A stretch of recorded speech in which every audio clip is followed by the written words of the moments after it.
सो hi everyone, आप सभी का यूपी बोर्ड वाला के एक नए वीडियो में स्वागत है। सो दोस्तों, आज मैं इस वीडियो में इस टॉपिक पे बात करने वाला हूँ कि आप लोगों का हिंदी का क्वेश्चन पेपर कैसा आएगा। तो इस वीडियो में हम पूरी तरह से डिस्कस करेंगे। तो सबसे पहले आपका इस क्वेश्चन पेपर में 20 बहुविकल्पीय प्रश्न।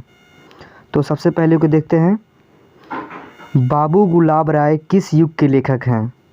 तो इसमें ऑप्शन सही है शुक्ल युग, यानी तीसरा ऑप्शन। दूसरा क्वेश्चन, चिंतामणि किस विद्या की रचना है। तो इसमें ऑप्शन दिया है निबंध, कविता, नाटक और कहानी। तो जो आपकी चिंतामणि है वो निबंध विद्या की रचना है। तीसरा क्वेश्चन, गबन किस विद्या की रचना है। गबन किसकी रचना है। तो जो गबन है आप सभी लोगों को पता होगा कि वो मुंशी प्रेमचंद्र की रचना है। फिर आपका आता है चौथे नंबर का क्वेश्चन, शुक्ल युग की समय अवधि है। तो आपका जो शुक्ल युग की समय अवधि है वो है आपका दूसरा ऑप्शन 1919 से 1938 तक। उसके बाद से आपका आता है क्वेश्चन नंबर 5वां, नीड़ का निर्माण फिर किस विद्या की रचना है। इसका आप लोग कमेंट करके ज़रूर बताइएगा। प्रिय प्रवास किस युग की रचना है। तो जो प्रिय प्रवास रचना है वो है प्रगतिवादी युग की। तब आता है 7वां नंबर क्वेश्चन, मधुशाला। मधुशाला किसकी रचना है। तो जो मधुशाला है वो रामधारी सिंह दिनकर की रचना है। उसके बाद आता है आपके 8वां नंबर क्वेश्चन, भारत भारती किसकी रचना है। तो जो भारत भारती है वो आपके मैथिली शरण गुप्त की रचना है। उसके बाद से आता है आपके 9वें नंबर का क्वेश्चन, आधुनिक काल कब से कब तक माना जाता है। इसका भी आप लोगों को कमेंट करके बताना है क्योंकि ये बहुत ज़्यादा ही इम्पोर्टेंट है। फिर से क्वेश्चन नंबर 10वां भी आपको कमेंट करके बताना है। उसके बाद से आता है आपका क्वेश्चन नंबर 11वां, जो पहले रस, छंद और अलंकार की परिभाषा और उदाहरण पूछता था, अब वो भी आपका बहुविकल्पीय प्रश्न में आएगा एक एक नंबर का। तो आप लोग का उसका अस्थाई भाव और उसके उदाहरण याद कर लेने हैं। तो आपका 11वां नंबर क्वेश्चन है, हास्य रस का अस्थाई भाव होता है। तो जो आपका हास्य रस होता है उसका अस्थाई भाव हास्य होता है, यानी इसमें तीसरा ऑप्शन सही है। उसके बाद आता है आपका 12वां क्वेश्चन, सोहत ओढ़े पीठ पर श्याम सलोने गात, मनोनील मणि मणि शैल पर आतप प्रयोग प्रकाश। उपयुक्त पंक्तियों में कौन सा अलंकार है। तो आपका देखिए यहाँ पे मनो और मणि यहाँ पे आ गया, इसलिए आपका यहाँ पे क्या होगा, उत्प्रेक्षा अलंकार। तो इसमें आपका दूसरा ऑप्शन सही है। उसके बाद से आपका आता है तीसरा नंबर, रोला छंद के कुल कितने चरण होते हैं। रोला चंद्र में कुल कितने चरण होते हैं। तो आपके जो भी छंद है, जैसे सोरठा और रोला छंद, यही आपका पूछता है। तो उसमें से आपके किसी भी छंद में 4 चरण होते हैं। उसके बाद आपका आता है क्वेश्चन नंबर 14वां, प्रत्यय उपसर्ग जो भी है वो आपका बहुविकल्पीय प्रश्न में ही आएगा। तो इसमें से आपका है, आकर्षण शब्द में किस उपसर्ग का प्रयोग किया गया है। जो आकर्षण है उसमें पहला शब्द किस चीज़ का प्रयोग है। तो इसमें जो आपका है आ का प्रयोग किया गया है, यानी इसमें चौथा ऑप्शन सही है।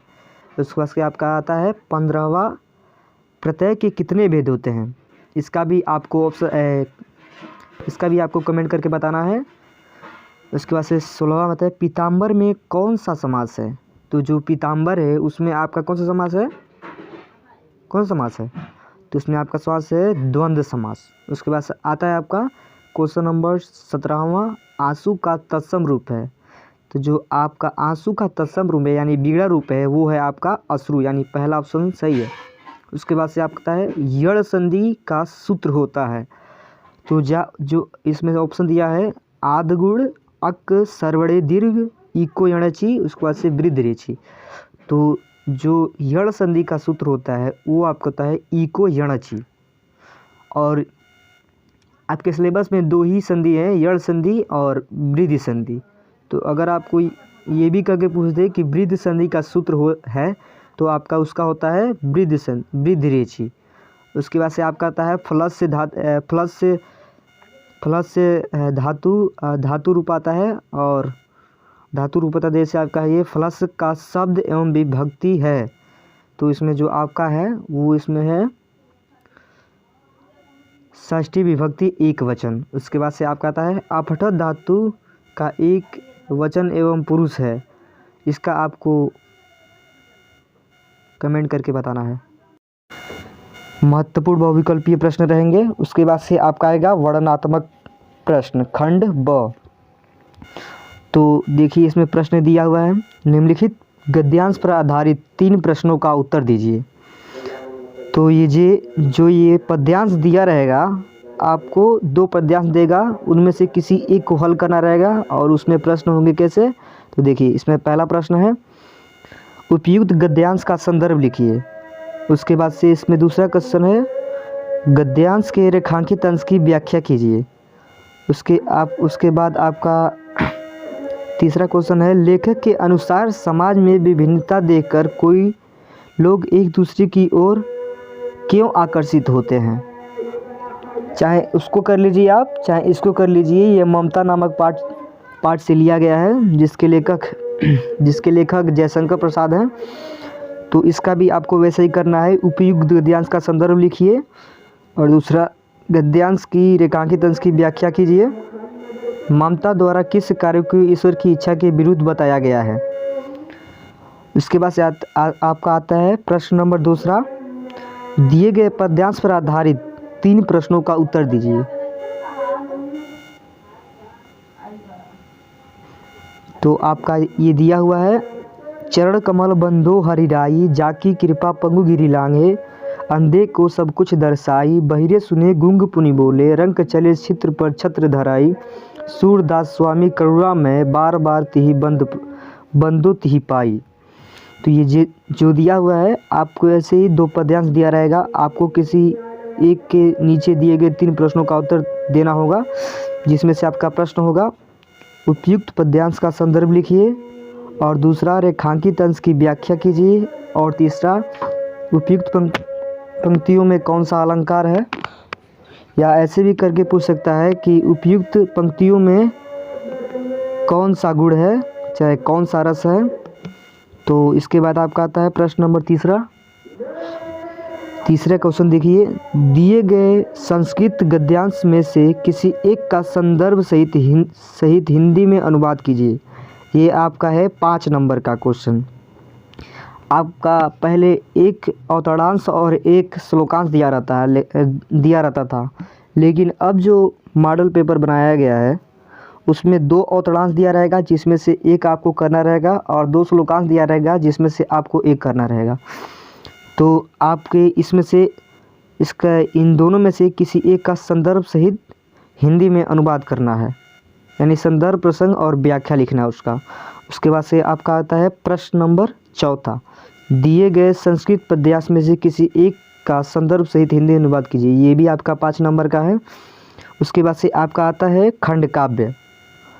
क्वेश्चन नंबर 5वां, अपने पठित खंड काव्य के आधार पर निम्नलिखित में से किसी एक प्रश्न का उत्तर दीजिए।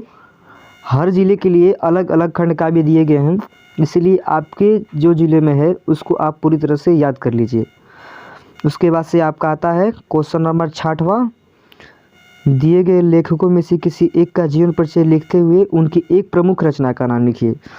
तो आपका ये दिया गया है, ये भी आपका पहले 3 नंबर में आता था, लेकिन अब 5 नंबर में आएगा। 3 नंबर का जीवन परिचय और 2 नंबर का प्रमुख उनकी रचना। तो देखिए आपका ये 3 जो दिया हुआ है बहुत ही ज़्यादा इम्पोर्टेंट है, हर साल पूछता है और इस साल भी पूछेगा। जिसमें से पहला दिया हुआ है डॉक्टर राजेंद्र प्रसाद, दूसरा जयशंकर प्रसाद और तीसरा आचार्य रामचंद्र शुक्ल। ये आप लोग तीनों का जीवन परिचय ज़रूर याद करके पेपर में जाइएगा, ये आपके लिए बहुत ही लाभदायक होंगे। इसके बाद से आपका 6वां नंबर क्वेश्चन आता है, दिए गए कवियों में से किसी एक का जीवन परिचय देते हुए उनकी एक प्रमुख रचना का नाम लिखिए। इस बोर्ड वाले ने एक गलती कर दी है, अपनी एक प्रमुख रचना का नाम लिख दीजिए, ये लिख दिया है। ये भी आपका 5 नंबर का रहेगा, यानी दोनों लेखकों और कवि का मिलाकर दोनों मिलाकर आपका 10 नंबर का जीवन परिचय केवल हो गया। तो इसमें से भी ये जो 3 दिया हुआ है ये आपका बहुत ही इम्पोर्टेंट है।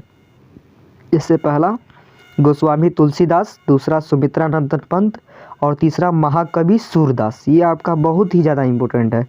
उसके बाद से आता है क्वेश्चन नंबर 7वां, अपनी पाठ्य पुस्तक में से तटस्थ कोई एक श्लोक लिखिए जो इस प्रश्न पत्र में न आया हो।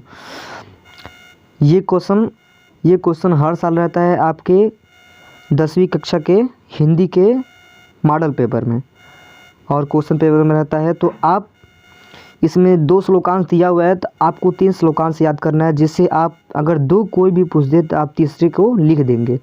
तो आपको 3 श्लोकांश ज़रूर याद कर लेना चाहिए। उसके बाद से आपका आता है क्वेश्चन नंबर 8वां, निम्नलिखित में से किसी 2 प्रश्नों का उत्तर संस्कृत में दीजिए।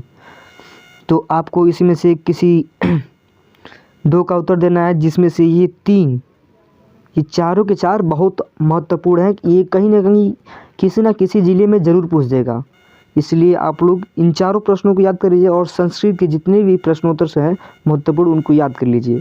उसके बाद से आपका आता है क्वेश्चन नंबर 9वां। ये आपका पहले आता था 6 नंबर में, लेकिन अब आपका हो गया ये 9 नंबर में। तो देखिए आप लोग का क्या है इसमें, निम्नलिखित में से किसी एक विषय पर निबंध लिखिए। तो आपका जो ये है उसके बस लिखना है आपको। पहला दिया है पर्यावरण प्रदूषण के उपाय, आतंकवाद कारण एवं निवारण, जनसंख्या, लाभ हानि और नारी सशक्तिकरण।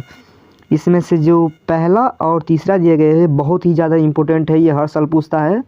और आपका ये है विद्यार्थी जीवन अनुशासन और बेटी बचाओ बेटी पढ़ाओ, ये बहुत ही ज़्यादा इम्पोर्टेंट है। तो आज के लिए बस इतना ही, मिलते हैं इससे आगे नेक्स्ट वीडियो में।